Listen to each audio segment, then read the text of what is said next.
Ouvrir son activité à l'exportation, c'est voir les frontières comme des étapes, pas comme des obstacles. Tout est ensuite une question de volonté, d'audace, mais aussi d'opportunités à saisir.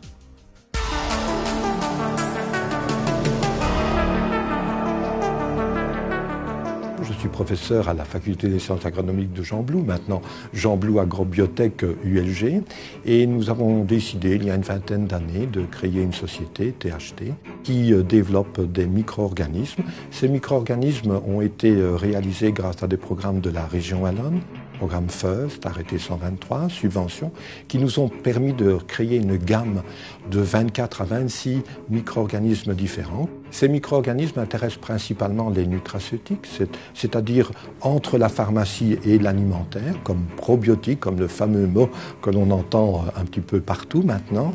Mais il intéresse également, ces micro-organismes, la charcuterie et la laiterie, et aussi la boulangerie. Ces produits répondent à un besoin. Nous livrons toute une série de souches différentes, dans des conditions bien différentes, et nous allons jusqu'au produit fini, jusqu'à la matière complètement terminée. Il y a une dizaine de personnes qui travaillent dans la société THT. Je crois qu'il faut dire que c'est grâce justement à ce personnel que nous avons pu obtenir cette gamme de produits, que nous pouvons faire en sorte que ces produits soient diffusés à travers l'Europe et au-delà de l'Europe.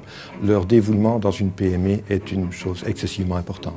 Nous sommes présents dans certains pays de l'Est et on voudrait bien accroître notre marché dans ces domaines-là. Nous sommes présents aux États-Unis, on essaye d'entrer dans le domaine des probiotiques au niveau des États-Unis parce que c'est un marché important pour l'avenir.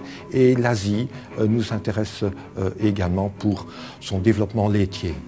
70-80% sont exportés, suivant les années, hors Belgique. Nous voulons être compétitifs en ce qui concerne les souches, être les premiers en termes de productivité, de telle manière à pouvoir continuellement intégrer de nouvelles souches et aussi ce que nous appelons dans notre jargon ce qui se passe après les souches. Nous croyons qu'il est vraiment très important d'avoir des techniques qui nous permettent de mieux conserver les souches, de mieux les présenter. C'est ce qu'on pourrait appeler de la galénique microbienne.